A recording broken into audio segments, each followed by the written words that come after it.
Hey guys, Alicia here with Alicia Reviews, and today we're reviewing Nerve. So Nerve releases next Wednesday, July 27th, and it stars Dave Franco and Emma Roberts. I do have to preface that if you are a teenager or even an adult, that if you see this film, do not try to attempt any of the dares. These are performed by professional stunt people and choreographed, and there's special effects, ropes and pulleys and safety nets and things whenever they're doing this on set, that if you go and you do this in the real world, you will hurt yourself or even die. And if you are a teenager, please don't dare any of your friends to do this stuff. I know that there are some ridiculous things that go on the internet of videos of kids like, oh, this will be funny, hey dude, do this. That's not cool. I'm looking at you. Just be yourself. Be safe. Be smart. Use your brain. This film I thought was really great and based off of a book. So, as you know, or maybe you don't, but now you know, I love watching movies that are based off of books. Now we're going to be doing our very first book versus movie comparison. So the first tiny little thing is that in the book, the main character V is a brunette, and in the movie, she's actually blonde. That's not a big deal. That's a little thing. It's kind of like the Hunger Games where the cat was orange in the book, but in the movie, it's black, and then it changes to orange, which was weird. But anyways, that's beside the point. Number two, in the book, she's actually a theater nerd, but in the movie, she's a photography geek. Whatever. Where the book takes place in Seattle, the movie takes place in New York City, so that's pretty contrasting to totally different places. In the book, the players actually compete for physical prizes like clothes or electronics or trips, things like that, whereas in the movie, they're competing solely for cash. But who doesn't like some green, right? In the book, both of her parents are together, whereas in the movie, we only see her mother. In the book, we find out that the character has a backstory where she may have accidentally tried to commit suicide, whereas in the movie, she was really torn up about her brother's death. So in the book, V, the main character, actually has to submit or be a part of a preliminary dare.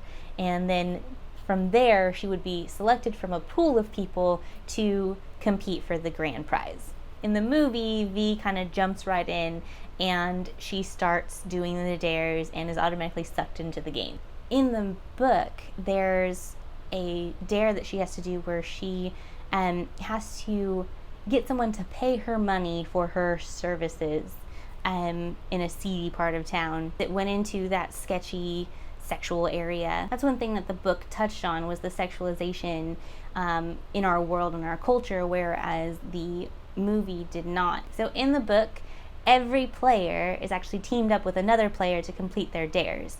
They each have separate dares, but they complete them together. Whereas in the movie, the only people that are coupled up or paired up are V and Ian. Therefore, in the book, the people that are paired up come from all over the country and they unite in one specific spot in Seattle. They're put into a room and they're told to compete together as a group in group dares, and they must survive a certain amount of time. Whereas in the film, they're all competing against each other and only the top two are picked to go up against each other in the final round. It's a pretty big difference. Bottom line, this film is so not like the book. Like, almost none of it is like the book. The only things that are similar are the characters' names and the fact that there is this game that's out there where people either play or they watch and they do dares to win stuff. So this film is rated PG-13, and I believe that anyone with a teenager should take them to see this movie. And the reason why is because all of the hidden messages that are behind it. This is the world we live in now, where everything is on social media. So Nerve actually hits a nerve with our current predicament, as in children actually getting online and speaking to strangers and doing things out of dares or because they think it's funny or to get more followers.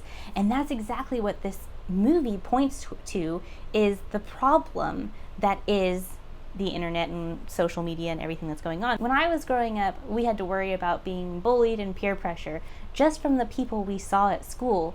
Now kids have to worry about being bullied and the stuff that they put out there on the internet and what's out there. And peer pressure isn't just from the people around you, but could be from someone thousands of miles away from you.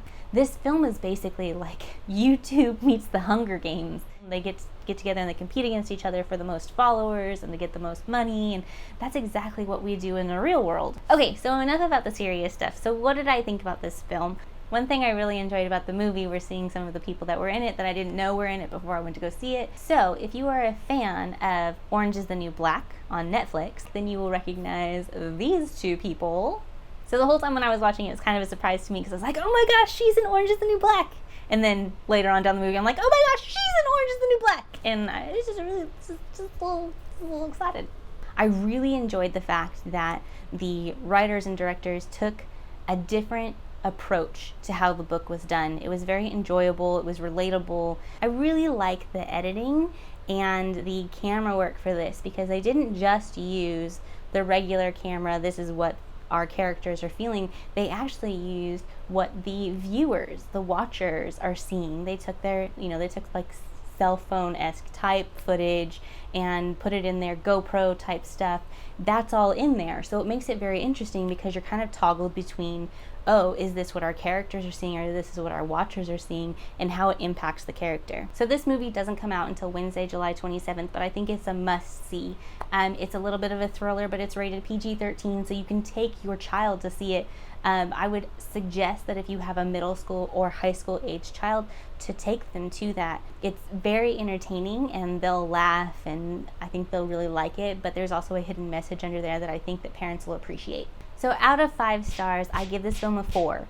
And one of the reasons I give it a 4 is because I don't really like that whole context of, okay, we are going to fall in love in one day. So you know that there's going to be a little bit of a romance between our 2 main characters, Ian and V, and that's predictable.